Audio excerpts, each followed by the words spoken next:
Bonjour à toutes et à tous. Je souhaitais d'abord partager avec vous une nouvelle que nous attendions depuis un an et qui concerne l'école Changy. Après donc presque une année d'interruption, les travaux vont enfin pouvoir reprendre car le Conseil d'État a annulé le jugement en première instance qui avait conduit à ne pas pouvoir commencer ces travaux.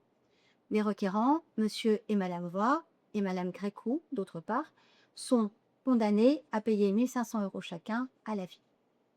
Nous avons aussi tenu un conseil municipal mardi dernier et les principales mesures adoptées sont les suivantes.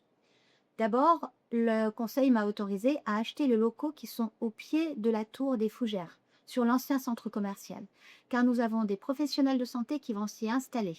Ce projet va voir le jour début 2027, je vous en dirai plus bientôt. J'ai aussi été autorisée à ajouter les anciens locaux du laboratoire à la Butte-Monceau pour y installer là aussi des professionnels de santé, mais également dans l'objectif de permettre à la ville de contribuer davantage, en tant que copropriétaire, à la redynamisation et à la rénovation de ce centre commercial.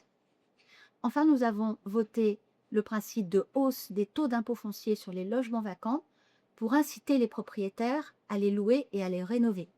Cette mesure fait partie de notre programme. Parmi les mesures que nous aurons aussi à prendre pour contribuer à notre petite échelle à la lutte contre la pénurie de logements qui, vous le savez, touche terriblement notre région.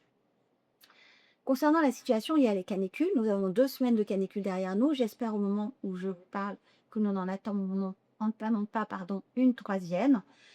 Sachez qu'en tout cas, normalement, les écoles reprennent de façon complète toute la journée, mais ça sera en fonction des prévisions météo, ainsi que les services de cantine et de périscolaire du matin et du soir.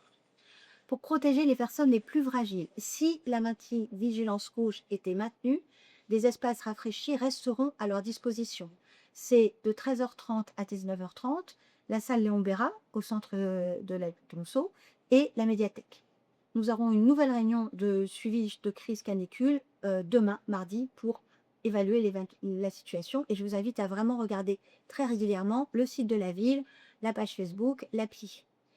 Malgré ce contexte, la vie avonnaise continue avec de beaux rendez-vous à venir.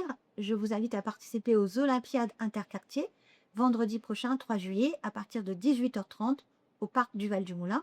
C'est une soirée placée sous le thème des sports d'été qui est l'occasion de partager un moment convivial en famille, entre amis ou entre voisins et c'est familial. Vous pouvez venir avec vos enfants dès 7 ans. Je vous rappelle également le retour des mercredis de Bel et Bas. Tout au long de l'été, notre guinguette va accueillir gratuitement plusieurs concerts et animations, avec notamment The Gypsy Jazz Band, Olivier F5, excusez-moi pour l'orthographe. Enfin voilà, toute la programmation, elle est sur le site de la ville.